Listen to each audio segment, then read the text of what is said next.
మాకేం తెలియదు మీరేం చేస్తున్నారు, ఎక్కడ చేసుకుంటున్నారు మాకు తెలియదు. మా కోరిక ఏంటంటే మా దగ్గర ఏమన్నా జరిగిందా, మా ప్రాంతంలో ఏమన్నా పారిశ్రామికం జరిగిందా, మా ప్రాంతంలో ఉన్న చదువుకున్న పిల్లలకి ఏమన్నా ఉద్యోగం వచ్చిందా, అది మేము చూస్తున్నాం. మా ప్రాంతంలో ఉన్న చదువుకున్న పిల్లలకి మేమంటే మా ప్రాంతమే కాదు అన్ని నియోజకవర్గాల్లో. అందుకని నా రిక్వెస్ట్ ఏంటంటే ఇంతకుముందే నేను మనవి చేశాను, ప్రతి ప్రాంతంలో ప్రతి నియోజకవర్గానికి ఒక ఖచ్చితంగా అక్కడ స్థానికంగా దొరికేటువంటి మినరల్స్ని కానీ స్థానికంగా దొరికేటువంటి అగ్రి ప్రొడక్ట్స్ మీద కానీ ఆ ప్రాంతంలో నియోజకవర్గానికి ఒక స్మాల్ స్కేల్ ఇండస్ట్రీ కావాలి, జిల్లాకు ఒక ఇండస్ట్రియల్ పార్కో ఐటీ హబ్ లాంటిదో కావాలి. ఆ విధంగా ఇది ఎక్స్టెన్షన్ వైపు పోవాలి. దాన్ని డీసెంట్రలైజ్ అవ్వాలి తప్పితే సెంట్రలైజ్ అవ్వకూడదు అనేది నా కోరిక. ఇక ఆఖరిగా అంటే ఇంకా చాలా ఉన్నాయి సమస్యలు. అసలు అవినీతి అనేది మేము మొదటిసారి ఎమ్మెల్యేలుగా ఉన్నప్పుడు అప్పుడు చూసాం. బయ్యారం ఇంకా చాలా అవినీతి అనకొండ అని, అంటే తిమింగలం కాదు, తిమింగలానికంటే మించి అనకొండ, అది పెద్ద ఏదో పెద్ద జంతువులు ఏదో చెప్తారు మరి, పాము. అనకొండను మించిన అవినీతి ఇవాళ అన్ని చోట్ల చూస్తూ ఉన్నాం. ఆ ప్రభుత్వం ఈ ప్రభుత్వం నేను చెప్పదలుచుకోలేదు. ఈ ప్రభుత్వం కొత్తగానే వచ్చింది. ఇంతకుముందు 10 ఏళ్ళు టీఆర్ఎస్ ప్రభుత్వం ఉంది. భారతదేశంలో వివిధ రాష్ట్రాల్లో వివిధ ప్రభుత్వాలు ఉన్నాయి. నిన్న ఛత్తీస్గఢ్ ముఖ్యమంత్రిని కేవలం 35 లక్షల రూపాయలు దొరికాయి. ఆయనకు ఉంది 8 ఎకరాలు. ఆయన్ని కనపడకుండా అటు చేసి అరెస్ట్ చేశారు, దింపేశారు. రేపో ఎల్లుండో ఢిల్లీ ముఖ్యమంత్రి అవుతాడు, అందరూ అవుతారు. కానీ మన దగ్గర పేర్లు చెప్పొచ్చు లేదు, నాకు తెలియదు. ఇంతకుముందు అంటే ముందు అధికారులకు సంబంధించి అధికారులు శివబాలకృష్ణ పేపర్లు వచ్చింది కాబట్టి చెప్తున్నా, ఎన్ని 100 కోట్లండి. దానిలో కారకులు ఎవరండి, ఎవరు దాని బాధ్యత? సోమేష్ కుమార్ పేరు అది కూడా వచ్చింది కాబట్టి చెప్తున్నా, చాలా స్ట్రిక్ట్ ఆఫీసర్గా పేరు. ఎవరు దానికి బాధ్యత వహించాలి? అంటే ఇక్కడ రియల్ ఎస్టేట్ దారులు, అలాగే అధికారులు, రాజకీయ నాయకులు, ముగ్గురు నెక్సెస్తోనే ఒక్కొక్కరు 1000 కోట్లు సంపాదిస్తున్నారు. హైదరాబాద్ నగరంలో ఇంకా పేరు రాని వాళ్ళు ఉన్నారు. ఈ మధ్య ట్రాన్స్ఫర్ అయినటువంటి ఐఏఎస్లు ఉన్నారు, కన్ఫర్డ్ ఐఏఎస్లు ఉన్నారు. ఒక్కొక్కడు 1000 కోట్లు 2000 కోట్లు ఎంతెంత ఆస్తులు సంపాదిస్తారు సార్?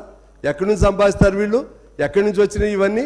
అంటే ఈ హైదరాబాద్లో ఉన్న భూముల్ని మింగేస్తున్నారు. నేను ముఖ్యమంత్రి గారిని కోరుతున్నాను, ముఖ్యమంత్రి గారు దయచేసి మీరు హైదరాబాద్లో ఎవరెవరు భూములు ఎక్కడెక్కడ ఆక్రమణలు అయినాయో దానిపైన మీరు కమిటీ వేయండి. ఆ భూములు తీసుకోండి. ఆ భూములు తీసుకుంటే 5 ఏళ్ల కాలం పాటు మీ 6 గ్యారంటీ పథకాలు, అందులో ఉన్న కాంపోనెంట్స్ మీరు అమలు చేయగలుగుతారు. అన్ని వేల కోట్లు కుంభకోణాలు. నేను ఇంకా లోతుకి వెళ్ళట్లేదు, మా దగ్గర ఆధారాలు కూడా ఉన్నాయి. ఆ వైపుగా కూడా చేయాల్సినటువంటి అవసరం ఉందని చెప్పి మేము దృష్టికి తీసుకొస్తున్నాం. ఎన్ని కుంభకోణాలండి! సాగునీటిలో కుంభకోణం, ధరణిలో కుంభకోణం, భగీరథలో కుంభకోణం, ఆహార పదార్థాలు కల్తీ కుంభకోణం, భూమాఫియా, అదేవిధంగా లెక్కర్ కుంభకోణాలు, ఉద్యోగ నియామకాల కుంభకోణాలు, సింగరేణిలో కుంభకోణాలు, జన్కోలో కుంభకోణాలు. సింగరేణిది నేను మీ దృష్టికే తీసుకుని వచ్చాను. మా సింగరేణి ఒకప్పుడు మచ్చలేనటువంటి సింగరేణి మాది, మచ్చలేని, అసలు కరప్షన్ వినపడేది కాదు. ఇవాళ కరప్షన్ అంటే సింగరేణి మించిన కరప్షన్ ఎందుకంటే ఎక్కడ లేదు అనే పద్ధతుల్లో కరప్షన్ తయారైంది. ఆయన ఈ మధ్య పంపించారు. 9 ఏళ్ళు ఆయన నిర్విఘ్నంగా మహారాజులాగా ఉన్నాడు ఒక ఆయన. ఆయన పైన ఏం చర్యలు లేకపోతే భవిష్యత్తులో వచ్చేవాడికి భయం ఎలా ఉంటుంది? ఎన్ని 1000 కోట్లు తిన్నా మమ్మల్ని ఏం చేయలేరు, కాకపోతే ట్రాన్స్ఫర్ చేస్తారు. మమ్మల్ని ఏం చేయలేరు అనే ఆలోచన వస్తే భవిష్యత్తులో ఎలా ఉంటుంది? అందుకని నేను ముఖ్యమంత్రిని కోరుతున్నాను. ఇప్పుడు నేను పేరు తీసిన వ్యక్తులు కానీ, పేరు తీగిపోయిన వ్యక్తులు కానీ, ఇంకా మీకు వివరంగా పర్సనల్గా వచ్చి తెస్తాను. దయచేసి ఇటువంటి అధికారుల్ని వాళ్ళపైన విచారణ చేయాలి, వాళ్ళు తిన్న డబ్బుల్ని కక్కెచ్చాలి, వాళ్ళని జైళ్ళలో పెట్టాలి. అప్పుడు you will be A real hero Revanth Reddy గారు. ఆ విధంగా మీరు చేయాలి. ఎందుకంటే మాకు కూడా సంతోషంగా ఉంటుంది. లేకపోతే కాసేపు మేము మాట్లాడుకుంటాం, మమ్మల్ని ఏదో చెప్తారు, మరి ఇదంతా మామూలే అనే పరిస్థితి రాకూడదు. నువ్వు ఒక్కొక్కడేమో వేల కోట్లు విలువ చేసే భూములు తింటాడు. పేదవాడు 160 అడుగులు భూమి వేసుకుంటే వాడేం భూ కబ్జాదాడా? ఆడి కోసం వెళితే మేమేమో మమ్మల్ని జైల్లో పెడతారా?